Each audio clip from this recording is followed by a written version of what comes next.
Play of the game from way down. 1, 2, silence. Rainer getting absolutely A team wipe. The living bombs going. Oh my goodness, the ring. Bombstastingo gonna find Rainer.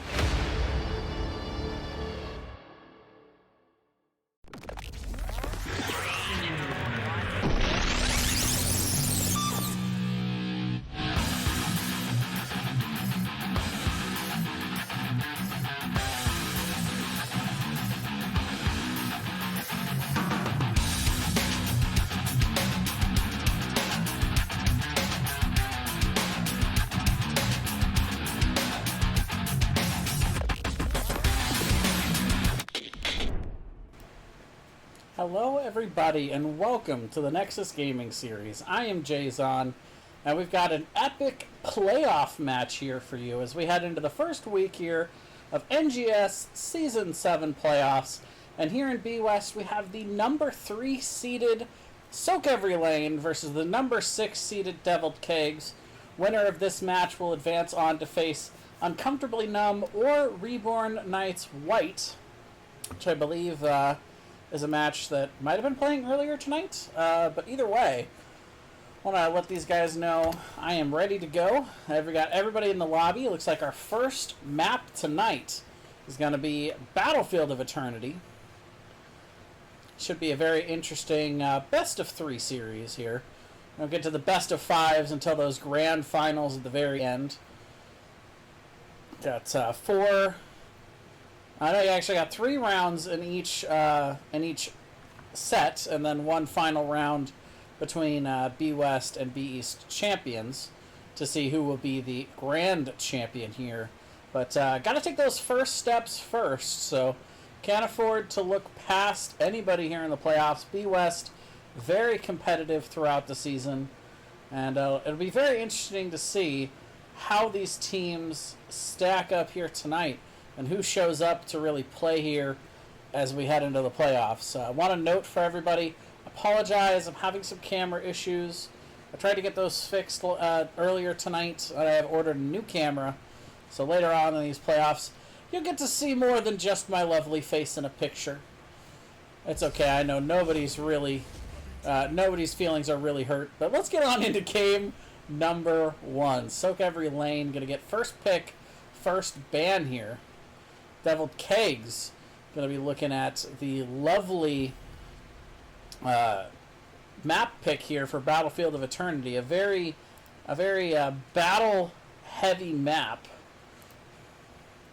which of course is going to foster quite a lot of fun moments here in the middle of this lane, of this mid-lane area. It's not really a lane; it's more of just a battle frenzy. But looks like Chen going to be the first ban. Of course, he's been pretty good in the meta, but we all know that's B-Train favorite over on the other side for Deviled Keggs. Meanwhile, next ban coming up, they're going to focus on the tanks. Going to take Johanna out of the equation. And no surprise there. You know, we've seen a pretty high priority on banning out tanks in particular in the meta recently.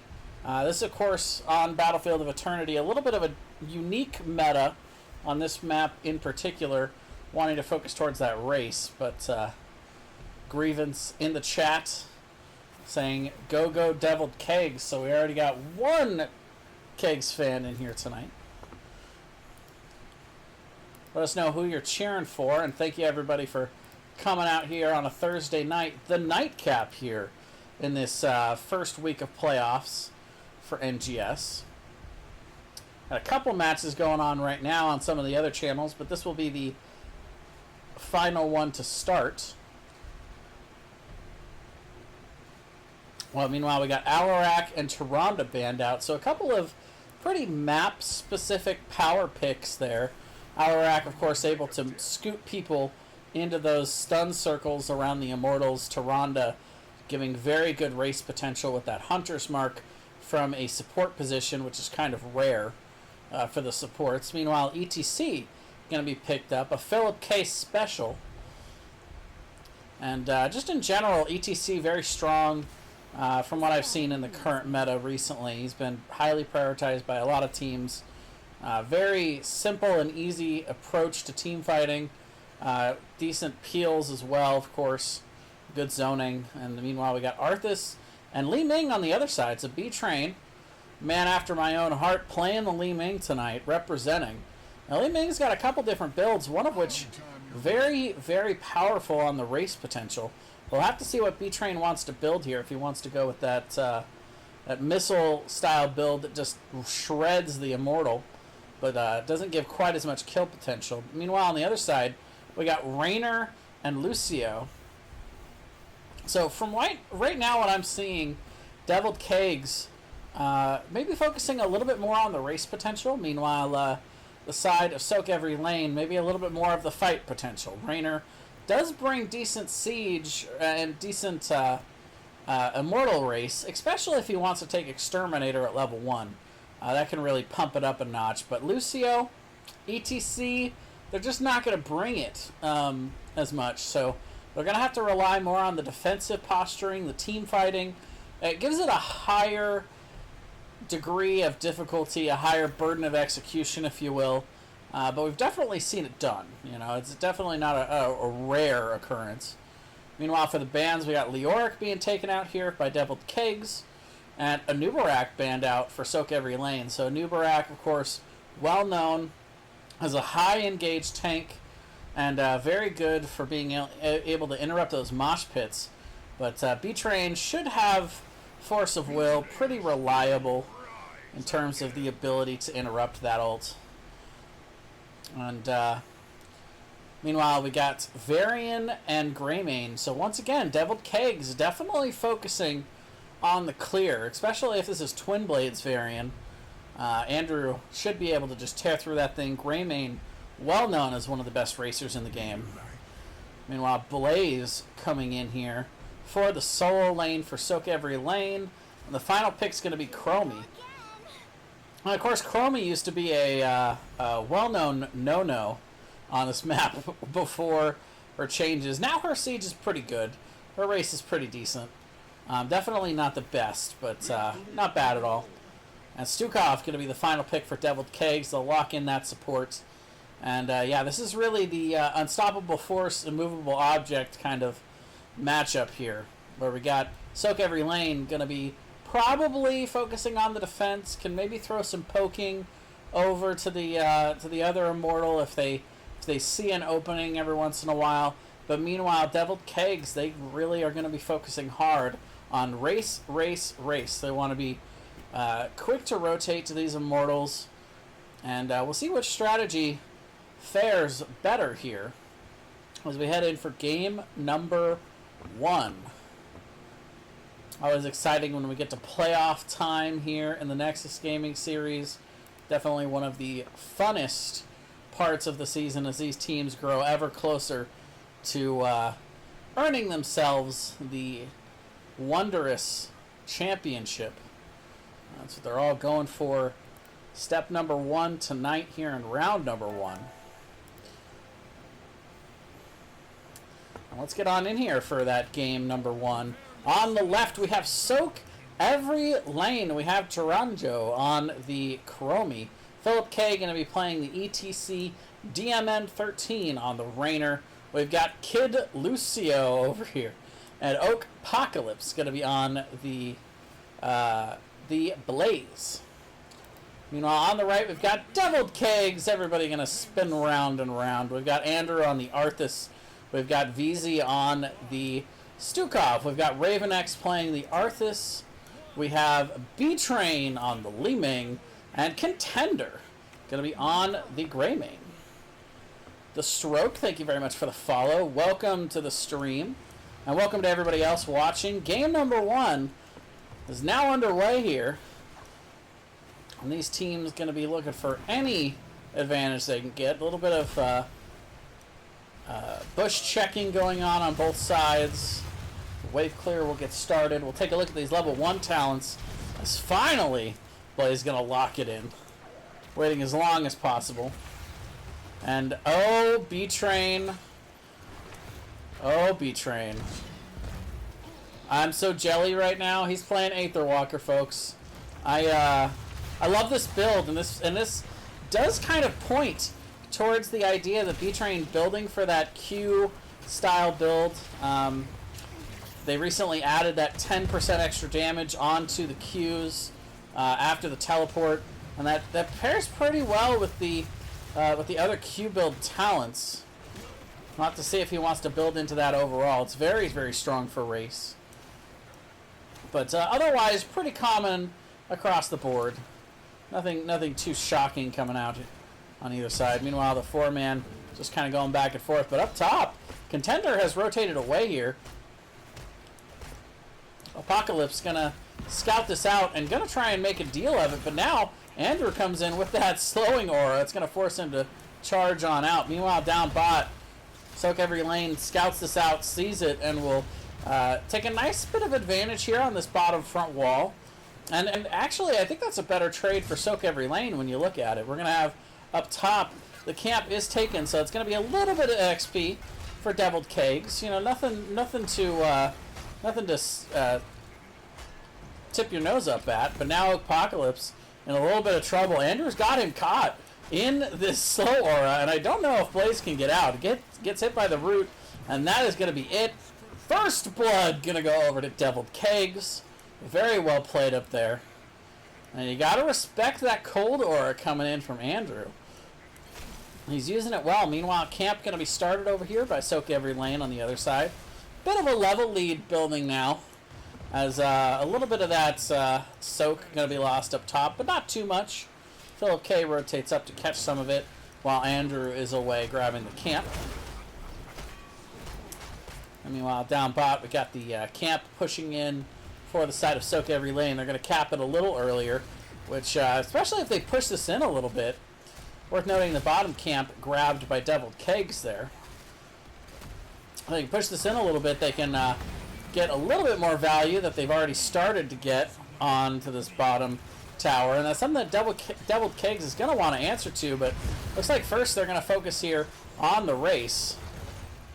Level 4, we see B-Train taking yet another of these Q talents. So definitely building in towards that race potential. Nice defense for sOaK Every Lane, though. They're going to go ahead and push them off, and Deviled Keggs going to choose to rotate down to bot. Slide from Philip K, trying to catch out Andrew, but it's not quite enough. Damage coming in, though, from the top from Taranjo. Toward Jundo. Meanwhile, DMN going to go up top. He did indeed take Exterminator at level 1, so a little bit of extra damage there. Oh, but look at the stun chain. A nice root, nice silence coming out, so no slide for Philip K. And that's going to allow Deviled Keggs to just jump all over this Immortal and pull out all the stops to win it right at the last minute there, even while DMN was trying to get some damage on the other side. And now Deviled Keggs is going to go a little bit split here. They're going to put their damage on the other side, racing, while trying to deter Deviled Keggs. I don't know if that's the best idea. They do win the race, but they could have, I think, maybe even won that race a little bit harder if they had just gone in as a group.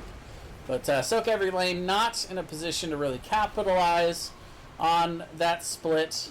And either way, Deviled Keggs still wins it with a little bit of a Immortal. But oh, the taunt! Oh, the damage! Yikes! RavenX getting in there and B-Train with the follow-up. And that, ladies and gentlemen, that's the power of Seeker and this Q build. B-Train going to be looking for that all game long when that taunt comes out. Makes it very easy for him to hit the entire combo of damage onto that one stunned target. There it is again. Resets coming in. Chromie out a little bit too far. And anybody that's in range of that taunt and charge from RavenX is going to be getting a lot of the same there.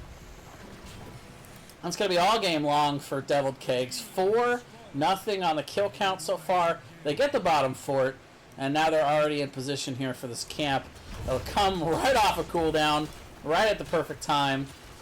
And all of that race damage potential that Deviled Keggs has, that translates over to capturing these camps along with the siege. So very, very well done. I like what they've crafted here of Deviled Keggs for this map specifically. It's not a strategy that's great to employ on a lot of maps, but this is definitely the best for this taunt variant style. And right now they're just focused on owning the map. Up top, sOaK every lane, gonna go ahead and rotate up. Apocalypse gonna get charged, and the combo damage actually comes in, but ultimately they decided not to hit the taunt button. Don't know if that would have made the difference. Blaze is pretty tanky, but he did get down to 50% health, even without the taunt. So it might have been close. Meanwhile, B-Train just teeing off on these structures. You can hear that Seeker damage coming in with every Q that goes out. Down bot, we got Philip K taking over down here for the solo, and Andrew now has caught him in the cold in this cold cycle, but he's able to rotate away just fast enough as Deviled Keggs was coming down. And now they're a little split. Some seem to want to maybe go contest over there, but ultimately they're going to go ahead and rotate back and just make the passive play. They're winning the race to 10, so no need to risk anything right now. I really like that call. By the way, Arrow, thank you very much for the host. 16 people coming in. Welcome, everybody. You have joined us here for game number 1 of this B West playoff match. Buckle in. Level 10 coming in for Deviled Keggs. And so they are going to go ahead and win themselves the first halftime, I should say. And they're going to rotate down and clear. And I like this call. They can commit a lot to this because they know that they're in good position to defend here, and they've got still full health. Taunt does come out, and there it is again. The blow-up is good. Very well targeted there by Deviled Keggs once again. They have a singular focus. That Seeker damage along with the burst damage coming out from Greymane, and they are getting kills and taking advantage from it. It really doesn't even matter who it is. Over on the side of sOaK every lane, Blaze probably has the best opportunity to save off of that combo, but if he's taunted and he can't bunker, I don't know if that's happening. You know, I just don't know if that's actually realistic. But either way, we are going to see the Immortal coming in. About 3/4 of a shield to start here, but pretty good return damage from sOaK every lane to start. They chunk that shield pretty good before it gets through the front wall. But there is the root, the taunt, the blow up, and ETC goes down once again. And now Deviled Keggs is going to turn that high octane siege damage onto the structures of sOaK every lane. And as this Immortal hits the ground, it is going to start going in towards this keep front wall. And Deviled Keggs is going to start ripping it apart. All 5 members up top committing. Nobody's in the side lane now because they know they can open up this keep front wall. And now Deviled Keggs realistically is 2 good team fights away from maybe being able to win this game. Another big team fight win, they can maybe go clear out that top keep, and one more after that they can maybe look to make it game. Andrew is here to see this rotation coming in. And, oh, look at the a little bit of indecision here from Deviled Keggs as they're not... Andrew, I think, wanted to make that a team fight, but Deviled Keggs wanted to rotate away. And I think that's a smart decision by Deviled Keggs. They're a good pick comp, but I don't know how I like their odds in a full-fledged 5v5 team fight scenario. And they are going to maybe look for the pick here. Taunt goes down onto Lucio. The blow-up is good. Get out the resets. They're going to look for more damage as Apocalypse taking some damage. He's slowed. He's going to charge away, but that's going to be another pick for Deviled Keggs. And you got to watch your bushes against these guys. They are looking for the picks, and they are looking for them from all angles right now. Andrew are going to go up to the top lane. And everybody else going to go down bot. There is the charge, but no taunt this time around. Raven X going to go ahead and keep that for the moment. With Greymane down bot. Not quite enough damage to follow up, I think, off of the Leeming damage alone. Especially onto an ETC. He's not the tankiest tank in the game, for sure. But still could probably take one Li Ming combo without dying. Level 13 now in for Deviled Keggs. We've got the advantage for a little while, and we're going to see just the full-on race come out from both squads. This should favor Deviled Keggs, but not by as much as you might think. It's actually pretty even. They did win the race, but not by much. But there is the charge. There's the combo damage. The reset comes in, and that's a quick 2 kills. And meanwhile, there's just no way Chromie's going to make it out of this. We'll stall it a little bit there with timeout, but going to see the 3rd kill. And just like that, Deviled Keggs finding what they're looking for. And what a combo this is turning out to be. They're going to get the Immortal. They're going to go ahead and, just for good measure, they're going to steal away this camp and add to their push in the bottom lane, which is where this Immortal is going.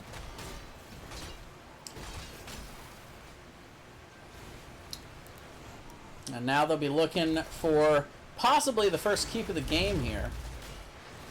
Everything is up for Deviled Keggs. The potential big chunk from that cursed bullet. The slide in from Philip K. He's got Mosh Pit and was maybe looking for it there. Didn't use it even though the Force of Will did come out. Apocalypse took a lot of damage, but the taunt combo is down for the moment. Cursed bullet down for another 18. Meanwhile, the Immortal chunking through the wall here. Shields are about to go down. And we will see the root coming in. Taunt and damage goes down onto ETC, and he will fall. Big charge on the other side from Apocalypse, but for right now, it's the keep that's falling is the main story here for Deviled Keggs. They'll get the keep. Charge, silence, Raven X getting that, and we did see also Contender diving in on it. But ultimately, the kill goes over to Stukov, just in case you're keeping track at home. And we will see the side of Deviled Keggs now starting to go in towards the core. They're going to think better of it. Yeah, Chromie is up now. It has pretty good anti-siege damage, so no big surprise there. And we will see Deviled Keggs walking away for the moment. But they do have level 16, and right now they are in firm control of this one. 12-0 on the kill count. And they're just looking at this point. I think not. Don't throw it. Don't throw it on core. If it's a sure thing, obviously go for it. But don't give them the opportunity to get big kills when you're way up in level. Don't give them the chance to quickly catch up in XP. I really like that call. The patient, methodical approach here from Deviled Keggs. Soak every lane, trying to get anything they can. They're soaking down bot. Now they're going to look to rotate up top, it looks like. Clean out this big wave. Deviled Keggs just kind of taking away the options for Soak Every Lane to get these camps. It's kind of sharking around a little bit here. They've got their own camp they can look to go grab. Force a little bit of a push up top. And that is where they're going indeed. And look at this, we got Fireflies coming in here. So not only is that that big potential Q damage coming in, but it's going to be coming in fast and hard to dodge at that point. Though, you're not going to be doing much dodging if you're taunted. But gives a little bit more mana efficiency to the Li Ming build as well. I really like this build. But meanwhile, Deviled Keggs backing up. I don't know, they're level 16. I know they don't want to take the 5v5. They do have the push up and top, though, so no need to rush. But we do see the opportunity for them to maybe at least force halftime here as Chromie makes an appearance up top. The charge comes in, but Philip K this time hitting the face melt. Going to be able to give him just enough room to get away before that taunt comes in. But halftime will be forced, and a favorable spawn placement here for Deviled Keggs. And it looks like for now, both teams are just going to look to chip away, and Soak Every Lane going to try and take some of the shields off of this thing. Chromie up top trying to clear this out. Will eventually be able to get the job done, but meanwhile, here comes Deviled Keggs. They are looking for it. They don't want to make that approach in the minion wave. That's going to block some of that Li Ming damage. But either way, we are going to see the Immortal coming on in towards this top keep. It's kind of starting to feel like a last stand kind of moment. Very patient by Deviled Keggs. Not going to let Philip K come out from that keep and get a big mosh pit. Now they'll come in with the Immortal. They want to take this fight under the Immortal. Charge, stun, silence, everything. And right now, Deviled Keggs is on the same level. But Apocalypse does come in with a big combustion, trying to get some kind of counter engage. But ultimately, that's going to be another kill for Deviled Keggs. Taunt now goes out on the Lucio. That's going to be another kill. And just like that, folks, Deviled Keggs 15-0, perfect game coming in. Assuming nobody dies here on the final push. Now they'll go ahead and top it off with 16. And look out, B West playoffs. Deviled Keggs making a statement here, at least in game number 1. We still got to get one more to polish off a victory here tonight, but looking good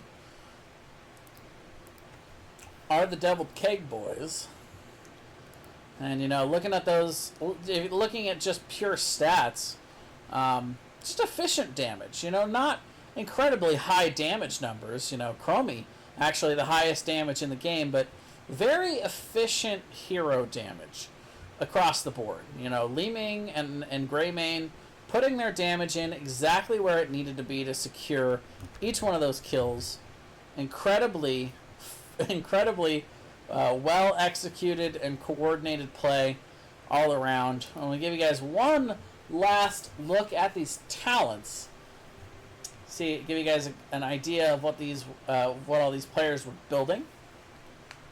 And then we are going to go to a quick break here as we set up for game number 2. We'll be right back for game number 2 here of the B West playoff round 1 match, sOaK eVeRy LaNe and Deviled Keggs.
Oh, come on. That countdown was not even close to accurate. There it is. Ladies and gentlemen, welcome back. Game number 2 here on Volskaya Foundry. Deviled Keggs up 1-0 after a very dominant game number 1. I'll have to see if sOaK Every Lane can pop on back here and find themselves a win to take us to that sweet, sweet game number 3 they always want to see in the playoffs. Chen going to be the first ban out once again. No, I just think in general most of the people playing against Deviled Keggs really don't want to see B-Train on that Chen. But then again, his execution on Li Ming last game wasn't bad either. And he played one of my favorite builds, so, you know, I'm always going to be a little bit biased. That's pretty great. But we will see the Tyrande band coming out once again from Deviled Keggs. So really just more of the same here to start this off.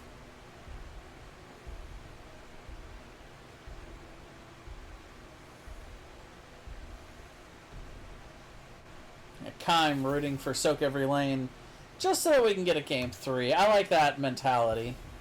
You know, I'm not rooting for either side. However, I do agree with you that a game 3 would be entertaining to watch and give me a little bit more time hanging out with you guys here on a lovely Thursday night.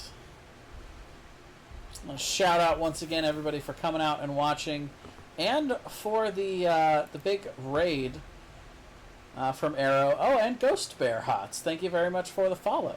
I did not see that earlier. I think I shouted out the stroke for that follow, but Ghost Bear, welcome to the stream.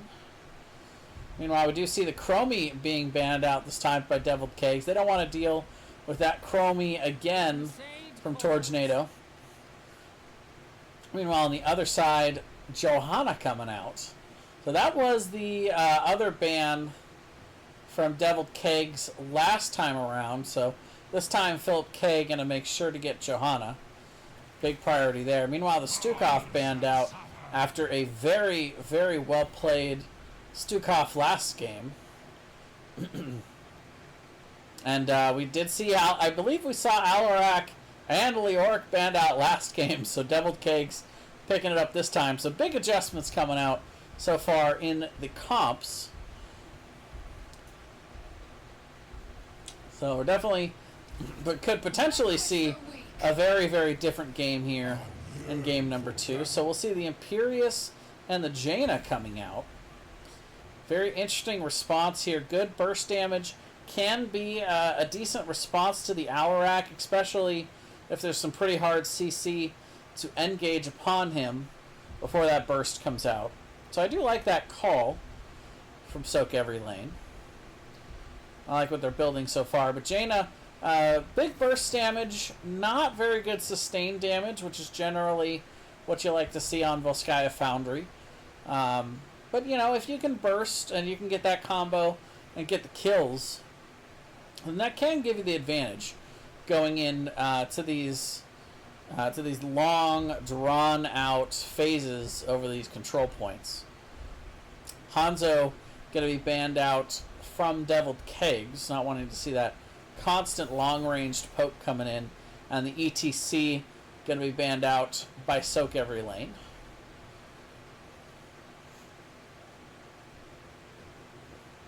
We saw a pretty good Arthas and Varian play, but I'm wondering what Deviled Keggs is going to bust out for the tank.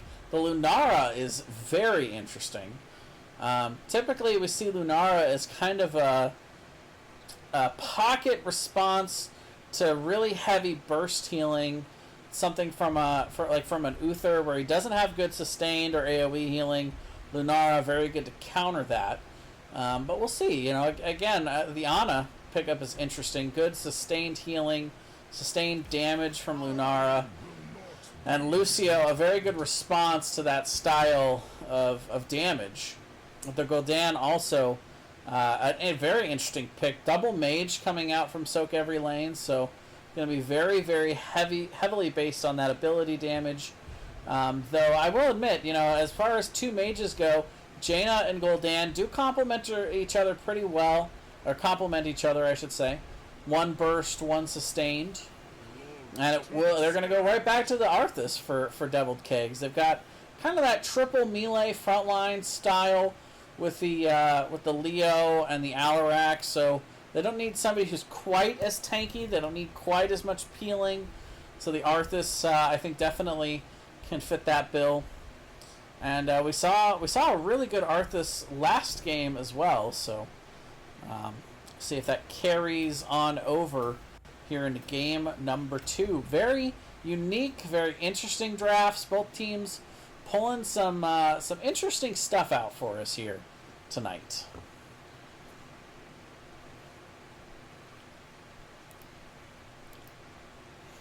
Well, Skya Foundry, of course, one of the more popular maps here in competitive play. It's pretty straightforward, pretty easy to predict and rotate, and just in general, the item control game makes it sometimes a little snowbally, but not too much.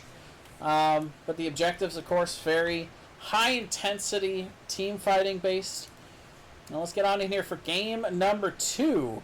On the left, we've got sOaK every lane. Philip K going to be on the Johanna. We've got Tornado playing that Gul'dan. DMN13 on the Jaina. Kid on the Lucio. And Apocalypse going to be on the...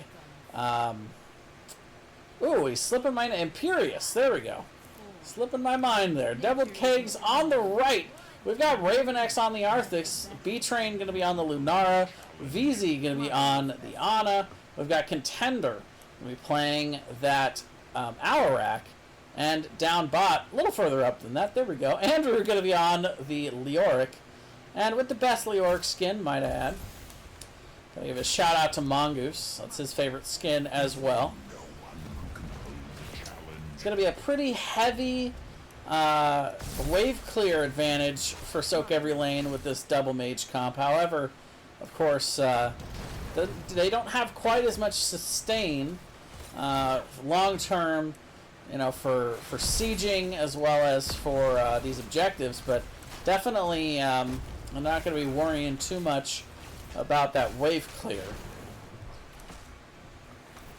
You can definitely burst down these waves.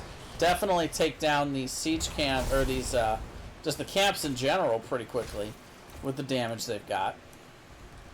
Philip K gonna protect the rotation here, as sOaK every lane's definitely got the rotation advantage, and they're gonna look for Contender, but a nice last second telekinesis out as Deviled Keggs is gonna grab their camp nice and early.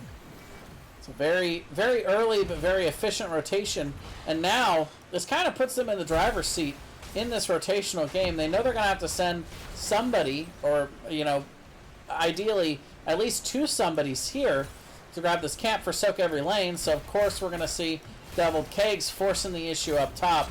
Now, they don't do this quite as fast, but still big root coming out and a lot of damage onto Tornado. He gets a little bit of drain hope, but it's not going to be enough.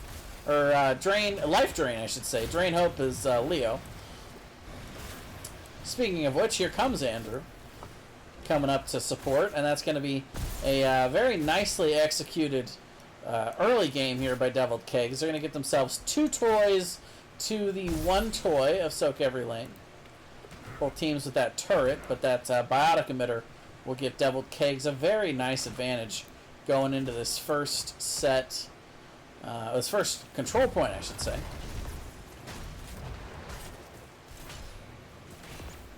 While back to soaking both teams go. We'll see sOaK every lane grabbing their camp up top. So they'll have that pushing.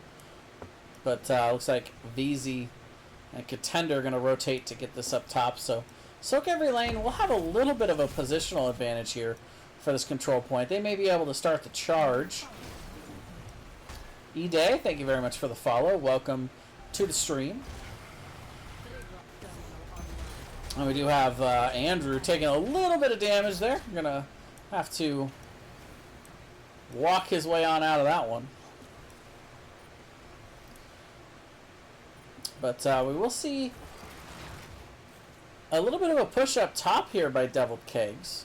We're not too worried about this early control point advantage. They know they've got the item advantage, and it looks like they're looking for level 7. So if they can maybe force here, they know that sOaK every lane will have to back away, and Deviled Keggs will be able to get this back, and that's exactly what's going to happen here. Charge will now go over to Deviled Keggs, but 70% picked up for sOaK every lane. They're not in a bad position here. They can certainly look to grab that level 7 sOaK, but meanwhile on the other side, Deviled Keggs bailing out 3 members out to grab another fortification camp and another siege turret. Thank you very much for the host. A masked introvert. I appreciate the host. Welcome to the stream. Meanwhile, turret's going to go down here. A couple turrets on each side. Big advantage for the side of Deviled Keggs, but in health they're actually being taken down a little bit. Low health bars on both sides as we see Johanna have to rotate away, and the charge is going to be finished off. Eventually that Ana healing and the biotic emitter coming into play, keeping Deviled Keggs up, even though they did lose somebody. They win the objectives. They'll get the first Punisher of, or Protector of the game, I should say. We're not on Infernal Shrines yet. Maybe later, we'll see. Solo laners returning to their solo laning duties. Interesting percentage damage matchup down there, but as is customary here on Volskaya Foundry, we'll see the team with the Protector look to go up top and get that well and secure a bit of an advantage here for that next control point up top.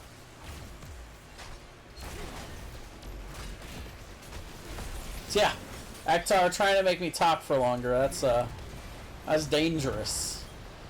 Dangerous. I need my voice for my job, bro. Don't be like that. Nah, it's okay. We'll see Deviled Keggs grabbing themselves front wall and that ever important well up there. Meanwhile, pull in and silence onto Philip K. Gonna have to burn that iron skin to get out, but B-Train eating a lot of damage in return there. Philip K actually looking to try and turn that around, but a little bit of skirmish in the mid. Both teams will walk away clean. Still 1-1 on the kill count here for these squads, but level 10 coming in real soon, and a big rotation up top from Deviled Keggs. Meanwhile, camp being grabbed here for sOaK every lane down bot. Still got 4 seconds before we see another one available for Deviled Keggs. We'll see how quickly they rotate there. It's kind of been the name of their game all game long, is those quick, easy camp rotations on this map. And of course we've got the customary zillion minute downtime here between these objectives here on Volskaya Foundry. So plenty of time for these teams to grab camps, jockey back and forth for position.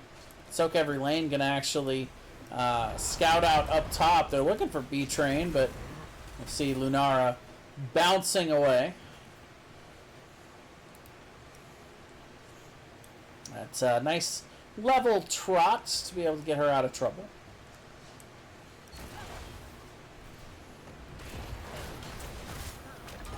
Meanwhile, we do see the big Entomb coming out. Not quite finding its mark, though. Big, of course, because of how flashy it is with that special skin. We will see Andrew coming in, back in, though, as a bit of a contest going to be started here over this camp. We'll have to see if teams want to burn their turret on each side for it. Big Horrify coming out, but a nice sound barrier on the other side, or to follow it up there as well. We do see it being captured and the biotic emitter picked up and put down by Deviled Keggs. Now they're chasing in. Oakpocalypse slowed taking a lot of poison damage, trying to get some return damage onto B-Train, but he's not going to get healed in time. Imperius is going to go down. And did we see Deviled Keggs go too far? No, he's going to be able to back up. And meanwhile, Tornado rotating down to bot, going to try and get the sOaK going. That is going to be a second kill here for Deviled Keggs. Going to be able to rotate and grab their camp up top. And as the control point gets started, it looks like they're going to have the first bit of charge before the rotation comes in here from sOaK every lane. We're going to have level 13 advantage for a little bit here for Deviled Keggs. So it's a good window for them to get a decent percentage started at the very least.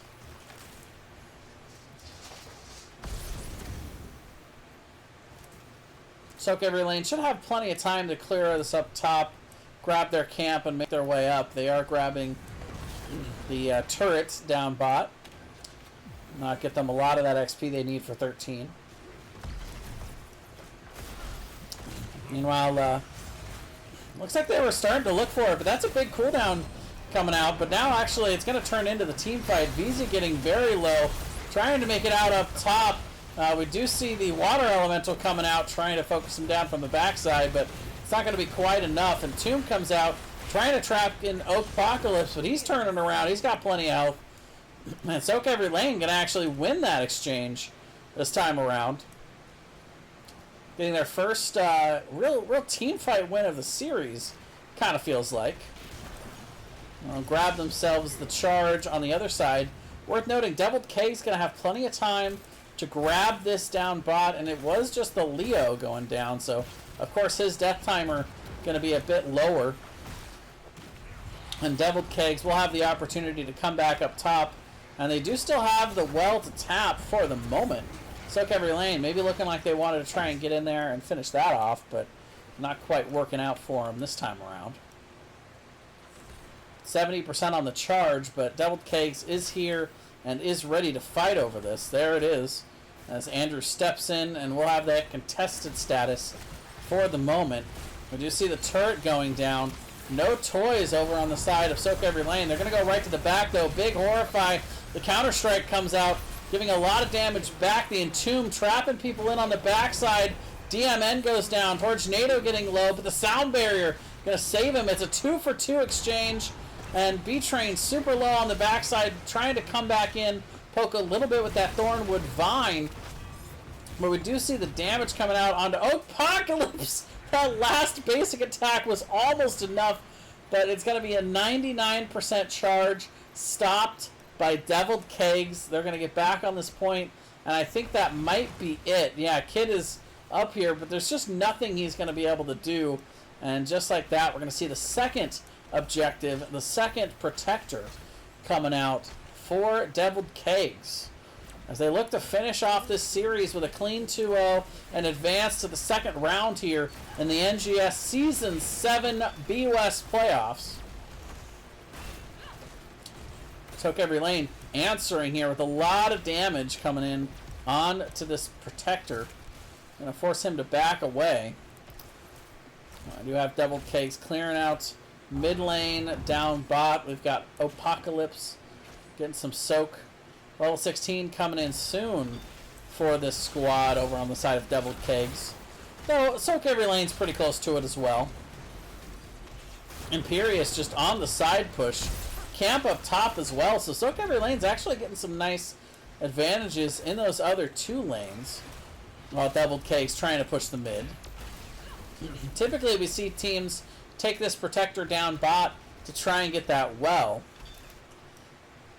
Worth noting that the entire front wall is gone now, and actually that might get that well. It does get the well. sOaK every lane actually kind of turning that around. They get the well down bot. You know, you would almost think that this protector went to sOaK every lane the way the result went. But at the end of the day, still all three forts up for both sides. Level 16 for both sides. And we'll enter in yet another million-year-long downtime phase The teams are looking to get into a bit of a fight down around the support camp here. On the backside, we see the Entomb come out onto Jaina. Ice block and the sound barrier and a huge horrify has sOaK every lane willing to answer. Oh, that's a big kill. Owlrat goes down, and that's going to be a reset of those sadism stacks. Meanwhile, we will see the support camp now going to be picked up by sOaK every lane, I should say. Deviled Keggs falling back to capture their own bruiser or siege camp. This one feels more bruisery, but it is definitely a siege camp.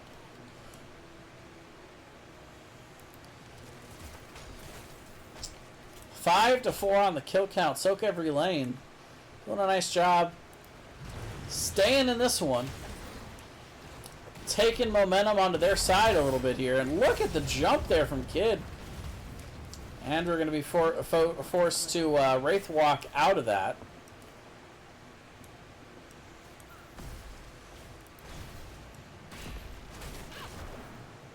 Now wave clear advantage coming in nicely.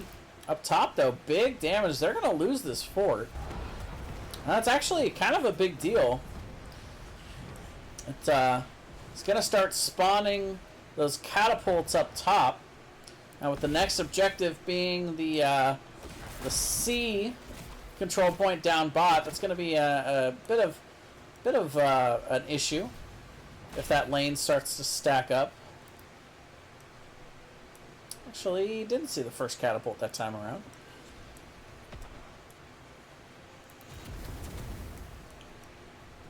Both teams sharking about. And there is the control point pop down bot. Looks like Deviled Keggs gonna try and get this wave pushing in their side a little bit, which is a call I like. Yeah, that wave didn't have the kata either. Interesting. Oh, look out. Invasion by sOaK every lane down bot. They're going to annihilate this camp and steal away the turret. Very nicely executed. Heads up thinking. They saw the rotation up top by Deviled Keggs. They're going to go ahead and grab themselves another turret. That's going to be 3 turrets and 1 biotic emitter for sOaK every lane. They're going to have big advantage here. They're also going to win the race to 20, especially with Gul'dan going up top to catch this monster wave. There's the first kata up top. But Deviled Keggs is really not pushing the issue here. Yeah, there it is. I'd love to see them on the point trying to coax sOaK every lane into fighting before 20. But they're a little late to the party on that one. They will get a little bit of charge, but ultimately are not going to be able to stick around here very long. Oh, but B-Train trying to cut off towards NATO.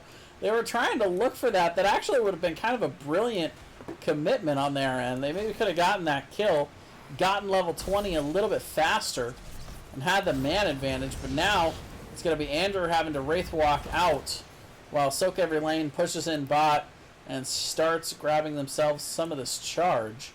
No, they are leaving. They are completely leaving this and looking to go up top. The support camp is going to be grabbed, though. It's too late for the camp, but not too late for the end gauge. Level 20 on both sides. It's the fear, the sound barrier coming out. Everybody hitting the R button. There's going to be a couple members of Deviled Keggs getting low, and the Owlrat goes down. Ice block popped on the backside, but the biotic emitter is down in favor of sOaK every lane. Leoric is going to fall. And what a massive rotation from sOaK every lane. They're going to even look to get B-Train, but they're going to have to back up. They're charging into that fort, and they're not going to be able to really do much under there. But still, a 2-for-0 exchange for sOaK every lane. Big moment here in this matchup. And now they're going to be able to get even more of this charge down bot. I don't know if Deviled Keggs can get up in time to actually contest this. But it is worth noting, up top, they do have a little bit of a wave. The wave from sOaK every lane actually eliminating the first catapult up there. It's a nice bit of fortune for sOaK every lane. The camp is going to be pushing up there as well, but I love this call from sOaK every lane. You don't need all 5 to sit on that point and get that charge. They bring their double mage, you know, the heavy siege damage they have. They open up this keep front wall, and now they're going to have an opportunity to try and not only get the keep, but maybe push through the keep and try and end the game.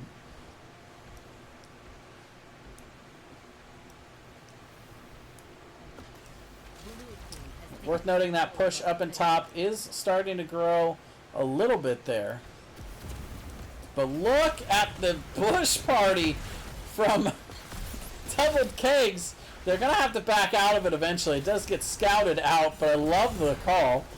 And they are going to go directly after the bot keep here is sOaK every lane.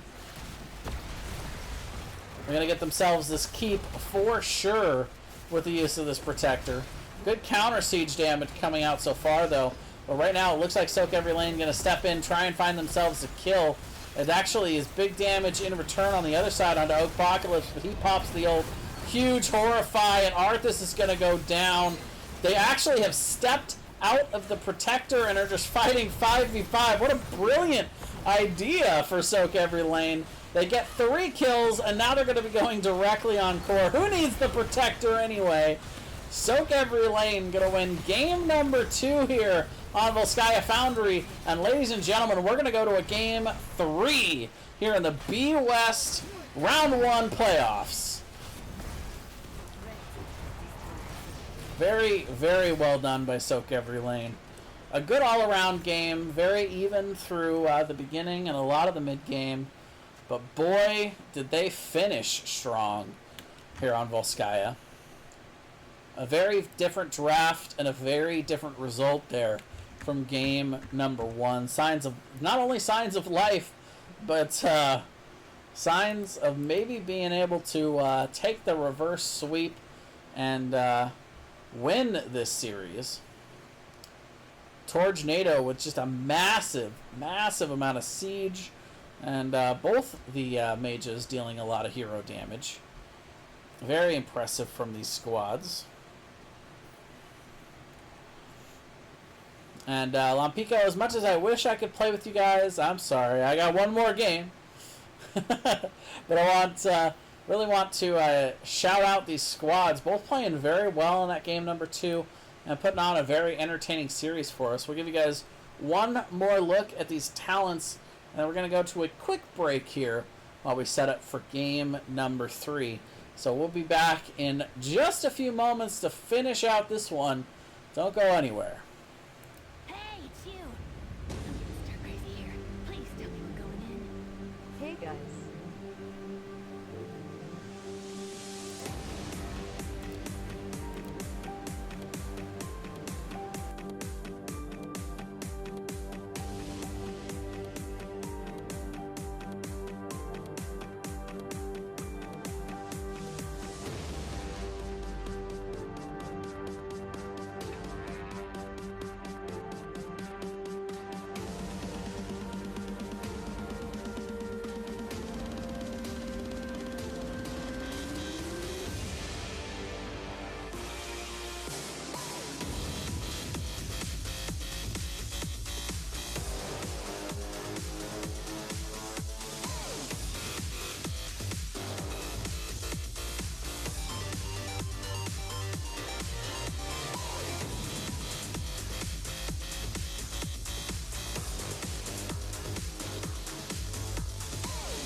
All right, everyone. We are back here for game number 3.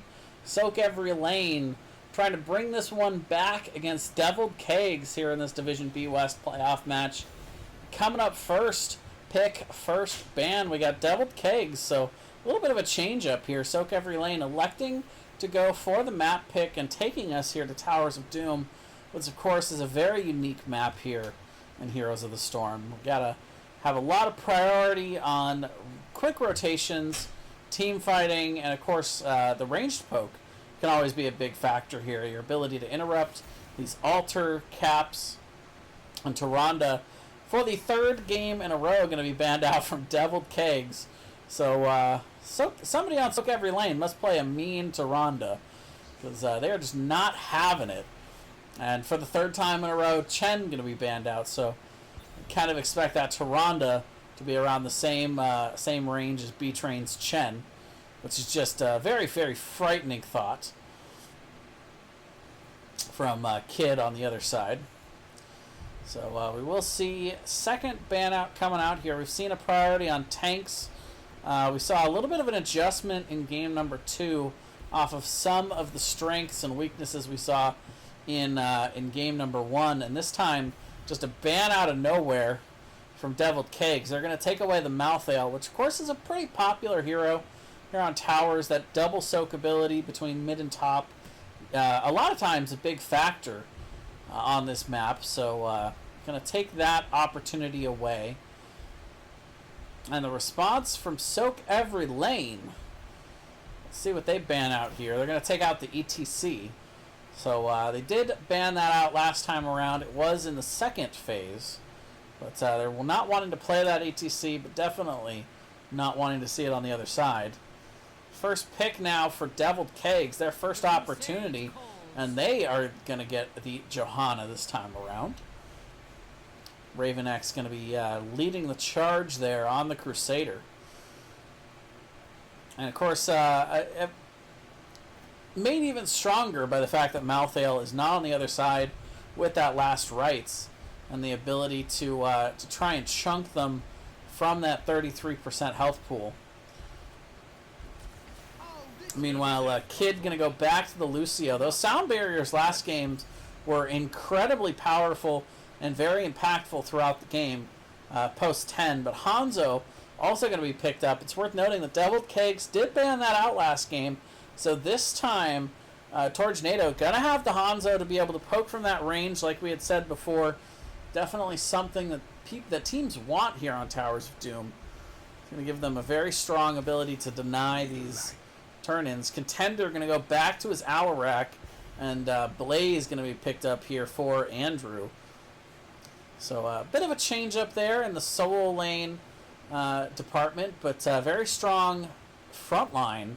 Now, triple melee already for Deviled Keggs, with just that back line to determine at this point.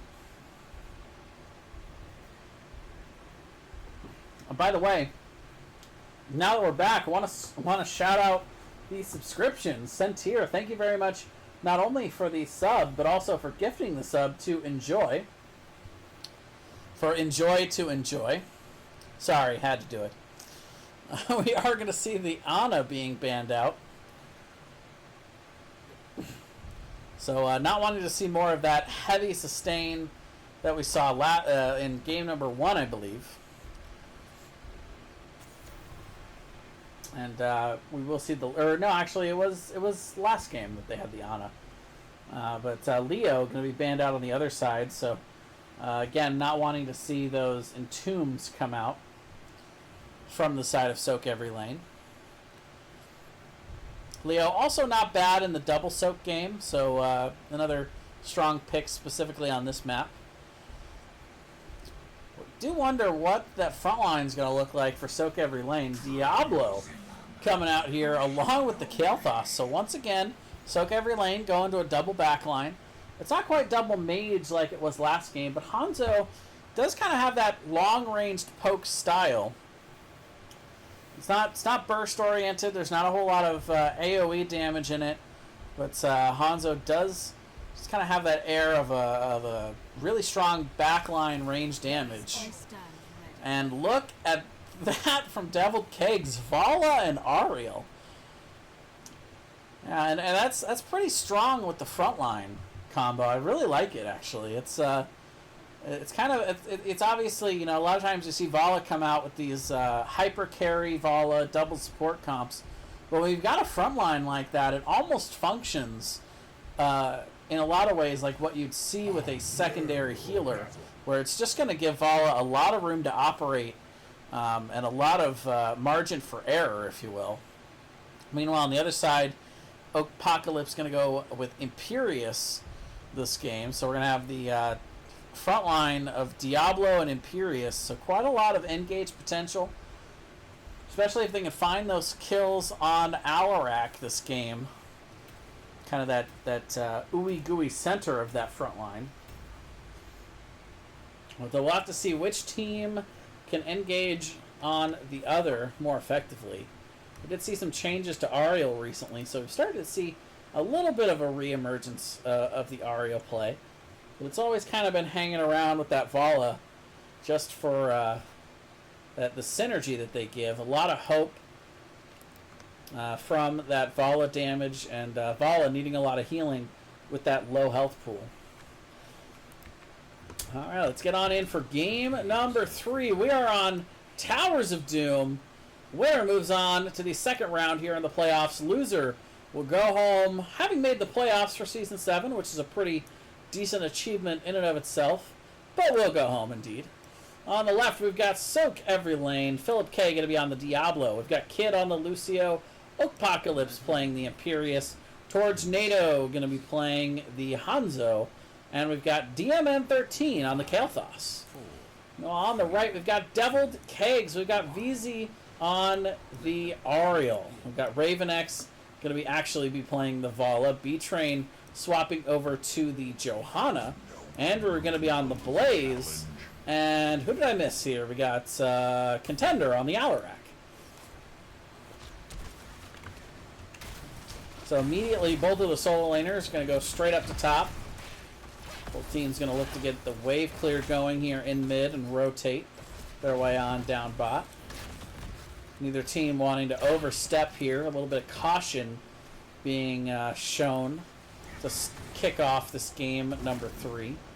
DMN getting maybe a little bit greedy there for that globe, but does manage to get it in the bot lane. He's going for that shield build, so he's going to be looking for the globes this time around. Tornado going to have to back up as the full 5-man rotation had actually come in here for Deviled Keggs. And now they're rotating very aggressively. The double combo there from Contender. They're going after DMN, but he ultimately will be able to make it out safely. But a nice 2-man combo there for Contender. Up top, just kind of your standard back and forth solo lane here. I don't expect either of these guys to get taken out without a rotation. Down bot, we've got the camps being picked up on both sides. Both teams utilizing that tank to go ahead and be their ward in the bush, if you will. Scouting out any kind of potential rotation in, and both teams just kind of feeling each other out to start off game number 3. B-Train comes in with a big condemn there. I'm going to put a little bit of damage down onto Philip K, and actually Philip charging in after RavenX there, now taking a lot of poke damage. This is not going well for him. He gets down to about 10% health and has to back away. It's going to take a while for Lucio to refill that health pool. Contender, meanwhile, taking some poke in the mid. Oh, but look out. Here's the full rotation. Big damage coming down. And Tornado will make it out. We'll be able to, and actually we'll stick around for the sOaK. I was about to say, he's not going to let that wave go away, is he? Now he'll restart that B as the wall takes out the rest of the wave. Level 5 for both squads. Still no kills yet. First blood still open on the table to either squad.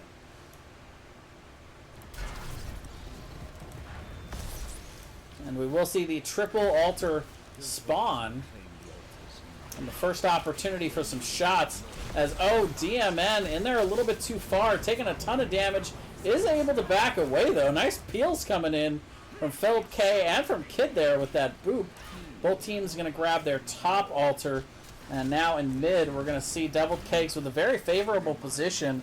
But the poke is in, but Contender will eventually complete the altar cap.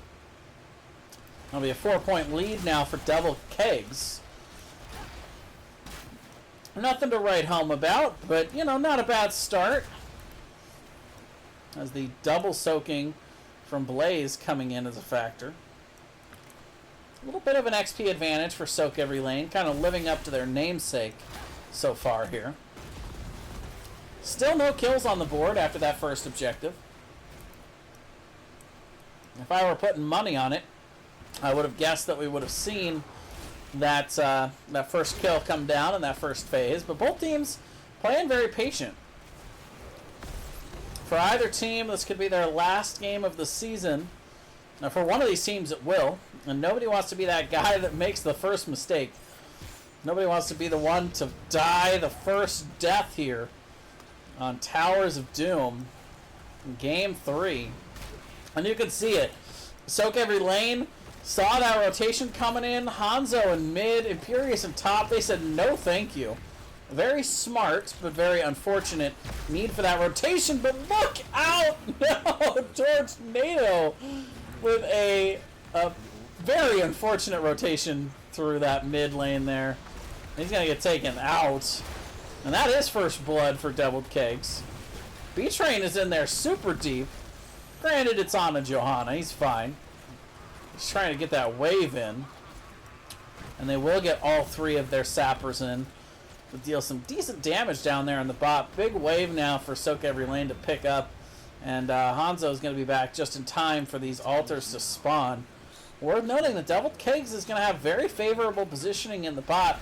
And it looks like they're going to be able to interrupt here in the mid as well. So they get the first set. And now they're going to be looking for the second set.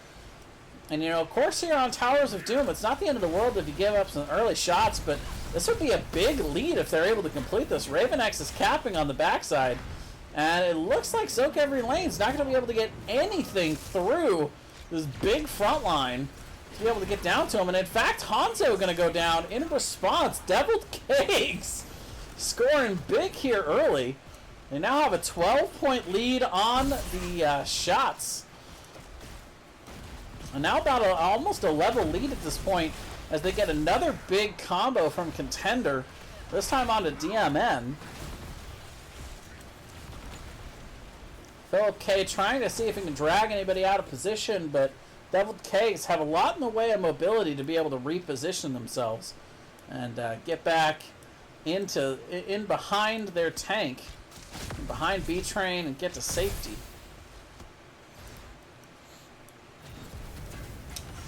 Level 10's now coming in for Deviled Keggs. We're going to see Blessed Shield, Counter Strike, Crystal Aegis, along with the Rain of Vengeance. Everything you'd expect to see, really. No big shockers there.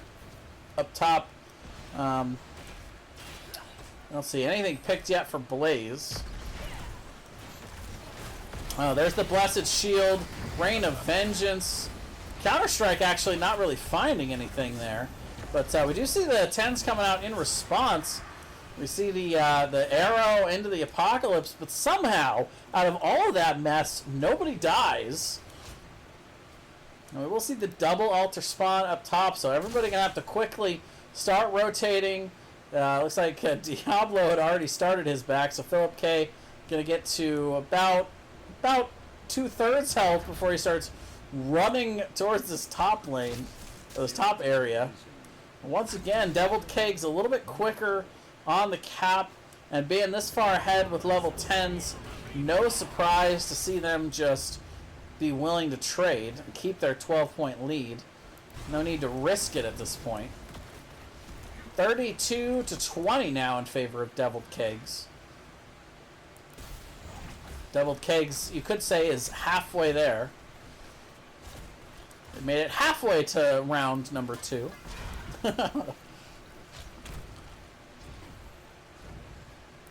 Meanwhile, Camps Going to be pushing down here in the bot lane.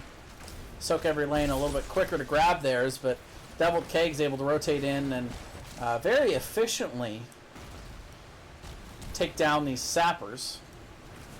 sOaK every lane. Do have pretty good wave clear, though. They should be able to clean this up pretty easily.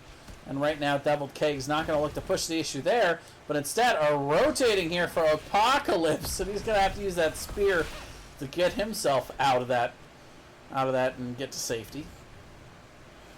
Meanwhile, up top, wave pushed in by Blaze, and now sOaK every lane actually looking to force Big Arrow into an even bigger Apocalypse, and VZ going to have to burn the Aegis on himself, but that's only going to save him for the duration of that Crystal Aegis. Big damage coming down onto Andrew as well, but look at the return damage coming in as they will. Actually, no, they didn't get the counter kill. That's a 2-for-0 in favor of sOaK every lane, and after a very, very rough start to this match, those 2 kills alone going to even out the kill count. They're going to pretty much automatically, it looks like, get this cap down bot. Yeah, it looks like Deviled Keggs is not even coming in here to contest this. Contender's trying to start to make his way down here, but yeah, with the sOaK every lane, going to easily be able to zone this off. And that will bring the lead down to 8 for Deviled Keggs. A little bit of damage to this front wall as well in the bot lane. Every team that I've ever seen strategize here on Towers of Doom, prioritizing this bot lane. Both of the bottom sapper camps, of course, feeding into this lane. Level 13 coming in for both squads, and it's sOaK every lane that crosses that line first this time around. And that fight in mid was incredibly close.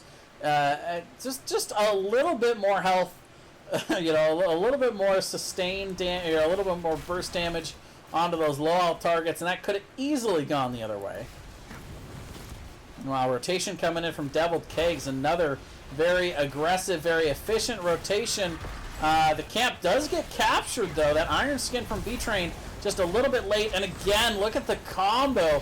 Big Arrow, big Apocalypse. Aegis comes down trying to help Contender. And he does get out the Counter-Strike, and then Telekinesis is out.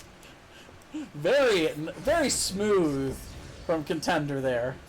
Kind of that, you know, not even close moment.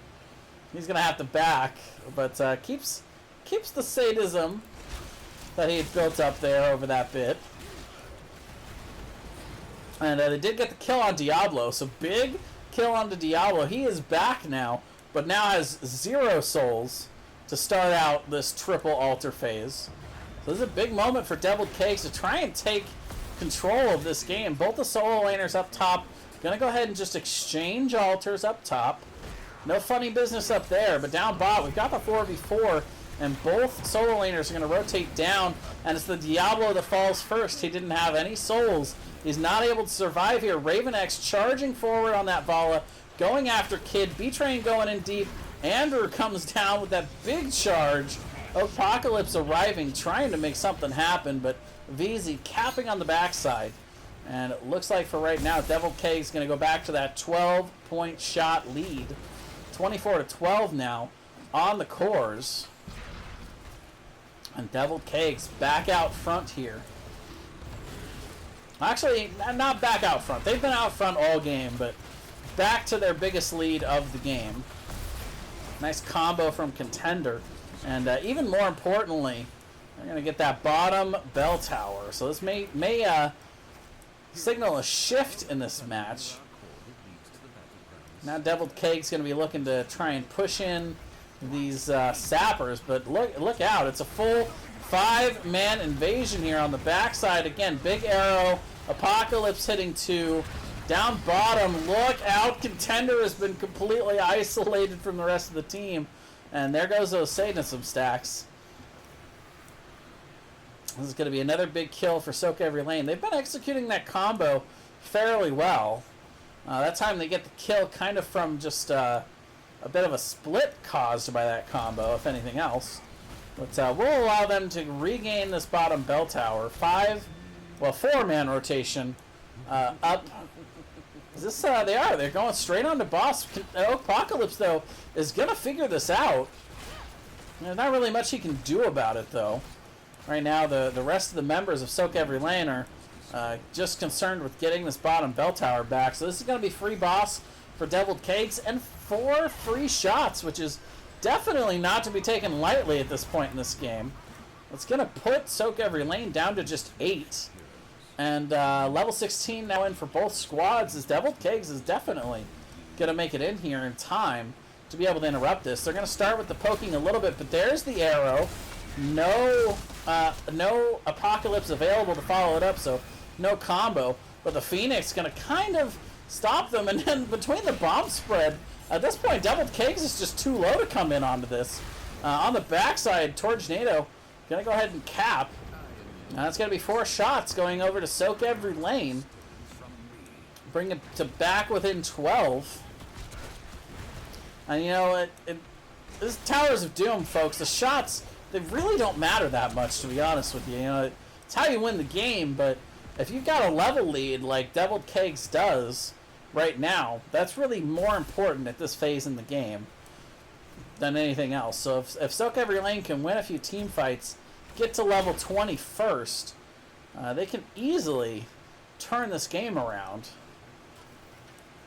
Towers of Doom is definitely the comeback map, and they've definitely shown some signs of life in this game with that combo. That big arrow into the Apocalypse. They've got Sound Barrier and Phoenix to put on top of that combo to help sustain them through while they're getting that damage. And right now, it looks like Deviled Keggs was looking for it down bot, but ultimately not going to find much there. Contender throwing that silence over to Philip K. Kid going to bring him right back up in health. And yeah, they see them on this camp. So this is an opportunity for them to invade here. They're going to charge in. They've got Johanna isolated a little bit there, but B-Train will be able to make it away. Sappers are going to be pushing down bot here, but the altar spawning is going to be the big fight point here. So Johanna not going to have Blessed Shield. Everything else available right now on both sides. And it's worth noting, Deviled Keggs can definitely afford to give this one up. But they are here. They are going to start looking to try and jockey for position. Both squads kind of starting to poke back and forth, looking for any kind of opening. Andrew is on the flank down here, looking for the big flank. Charge in on the backside. Point blank arrow comes out. Still no Apocalypse to come out. Hanzo and Diablo go down before those ults are really able to be felt. Ravenx getting kind of low, but the Aegis is huge. And Kid is now completely on the wrong side of this team fight. Yeah, big death there. Kael'thas goes down, and Kid gonna have to scoot out the bottom side. And yeah, Deviled Keggs not even paying the random Lucio hanging around the backside any mind at all. They're gonna cap and bring sOaK Every Lane down to 4 health on the core. This is the backs against the walls moment for sOaK Every Lane. Deviled Keggs coming in the 6th seed, coming in the underdogs, and they've been fighting with that underdog mentality. Something to prove style that they came out and just dominated in game number 1. But sOaK Every Lane showing that they had something to prove on the other side. But that is going to be a sapper going through, so now it's just 3.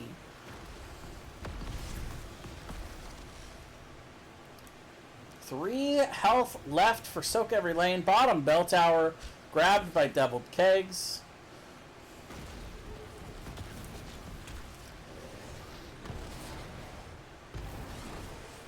And right now, sOaK Every Lane just kind of stuck in a bit of a holding pattern. The wave comes in, and they will march forward. Apocalypse maybe going a little bit too far. Had to pop angelic armaments just to be sure. Throw some of those swords. But that's 60 seconds that ult is not going to be available. And yeah, we've got altars activating in 20. Now, this is a big power move as they're coming in. They get the arrow on the backside. the perfectly timed stun on the backside as well. They're trying to get in after Ariel, but the Crystal Aegis comes down. Meanwhile, Imperious and Hanzo dying on the other side. And ladies and gentlemen, I think this is the beginning of the end as Deviled Keggs marching forward in this team fight. Ariel has completely broken away, is just going up top to charge, and this whole team fighting shenanigans down here is completely irrelevant as VZ comes in, gets the cap, and that is going to be it. Game number 3 and the series going over to Deviled Keggs. GG, well played by both of these squads. Let's reach out to Deviled Keggs and see if we can get an interview rolling here. Well, thank everybody for staying up late into the night watching NGS here. NGS After Dark.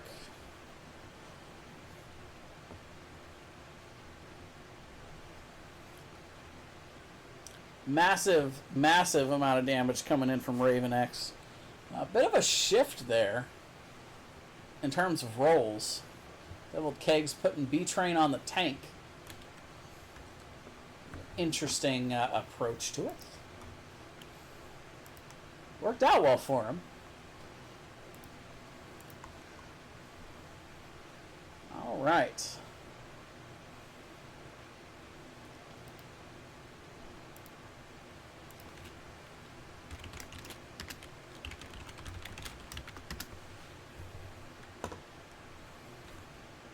Reach out to B-Train, see if we can get ourselves a interview rolling here.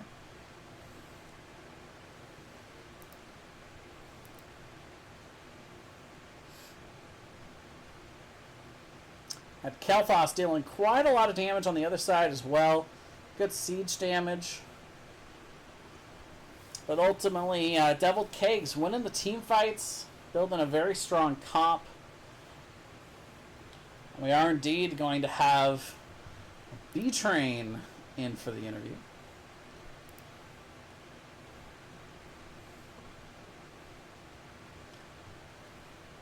Howdy, howdy.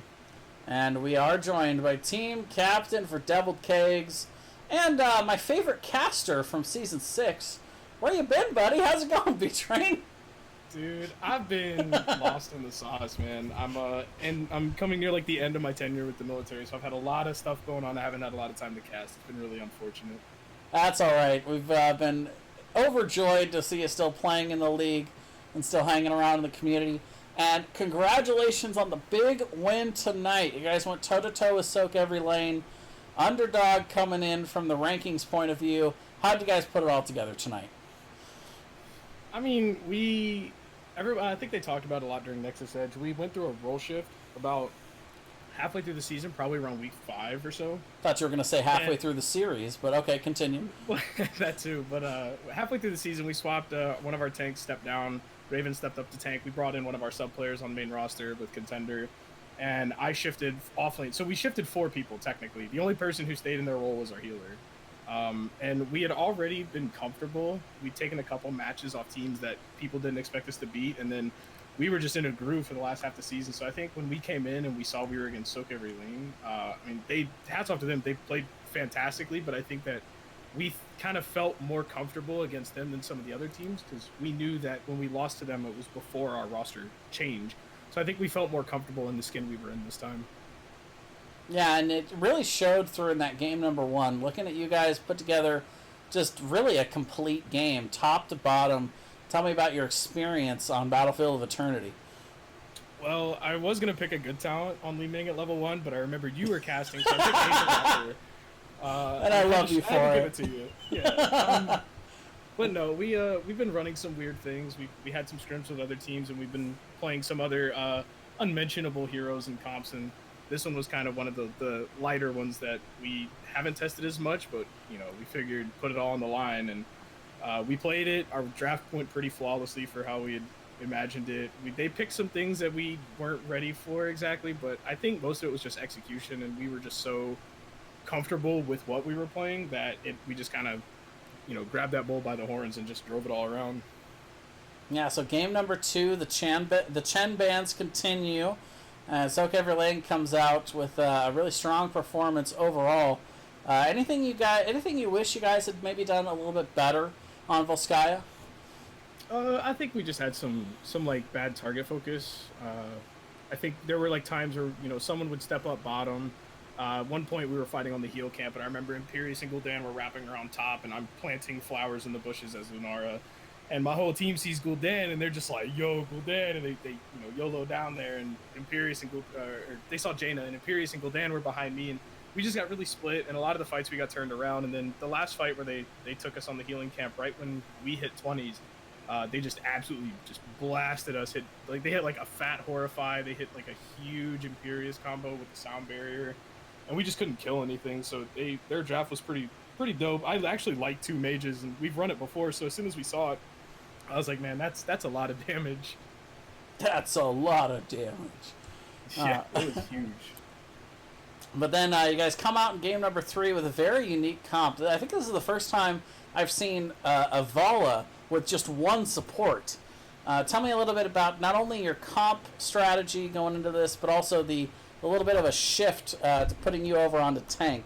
Where did this comp come from? So when we were sitting in draft, every draft, Kyle, or Contender, his name's Kyle in Discord, that's why he doesn't care. But Contender, everybody knows he plays Alarak, and they let it through game 2, and we actually didn't win with it, which was a surprise, because usually we all look at Kyle and say, carry. But we had a plan in draft. Our plan was to go with Vala, and we were going to run like Vala Ariel. We were going to do some crazy double support thing, and then they didn't ban Alarak, and we're like, wait, what? So we changed positions again, and I switched down to tank so Kyle could play Alarak, and then I wouldn't have to double support. And we figured it was still okay, because even without the double support, Alarak applies so much pressure on anyone who steps within range that it's it negates them from having the engages that they want necessarily all the time. And I feel like it kind of replaces the fact that maybe we don't have a double support, but we have someone else who just controls the game from a different perspective. Alarak just changes the way everyone has to play. All right, so you guys have won. You guys are advancing on to round number 2. Do you guys want to play against Uncomfortably Numb, Reborn Knights White? Do you guys have a preference? I think we came into playoffs with only 1 matchup in mind. We wanted to have a rematch with a certain team, and hopefully we can get that at some point. I think at this point in the playoffs, it doesn't really matter who we go against. We feel just comfortable with our role swaps and the heroes we're playing, and I feel like we are spending enough. We're focusing more on ourselves rather than the people we're playing, and I think that's probably the most important thing we can do. And actually, I'm looking at the other matchup that was played tonight. I didn't even see this before. Roll One Esports upset Unemployed Gaming 2-0. What? It's not that big of an upset. All right. Well, number 1, number 8 seed. That's not how I would have wrote out my bracket, but very interesting. But anyway, looking at you guys, I really like how you guys are looking right now. You guys have all the momentum going in to round number 2, and I'm looking forward to seeing what you guys put together. Any shout-outs you want to make before we call it a night? So shout out to you for picking up the cast. Shout out to sOaK LaNe for coming out and throwing on a series and using my Gul'dan against me in game 2. That really made me sad. Also, you banned my Chen even though I'm playing damage. I don't understand. Please stop. If you let him through, I swear I won't pick him every time. Shout outs to NGS, everybody watching the Twitch chat, friends and family. And shout out to the bear that went outside my apartment like 30 minutes ago. He's a real homie. All right. Well, thanks again, B-Trade. It's always a pleasure to chat, my friend, and we'll look forward to seeing you guys in round 2. Absolutely, man. Appreciate it. Have a good one. You too. All right. Well, ladies and gentlemen, that is going to do it for me tonight. Thank you, everybody, for coming out and watching NGS playoffs here in the B West division. Deviled Keggs winning 2-1. Give you guys a quick shout out for the NGS Patreon. Don't forget to head on over to the Nexus Gaming Series Patreon and consider supporting. They've still got the season patron rewards available, and we'll give a quick shout out to that.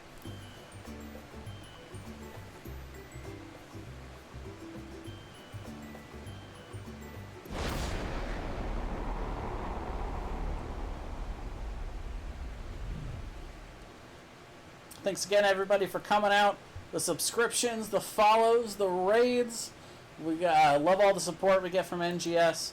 And check out tomorrow night. I'm going to be getting online here with Grendel, and we're going to have a bit of a recap of our first Regen D&D episode that we streamed Tuesday night. If you guys want to check out that series, we're going to be running it. We started it this week, and we'll be continuing it on next Tuesday night, 6 to 10, right here on Jason Hots here on Twitch. We're also going to have those VODs, along with all the VODs for all the casts that I do here in NGS. Everything, pretty much everything I do on this channel we'll have over on my YouTube. You can find the link down below. And until next time, for the Nexus Gaming series, I am Jason. And, oh, by the way, sorry, 8 p.m. tomorrow night for that sit-down with Grendel. We're going to play some StarCraft co-op while we talk about D&D. It's going to be a real nerd fest. But until next time, we'll see you guys later. Have a good night.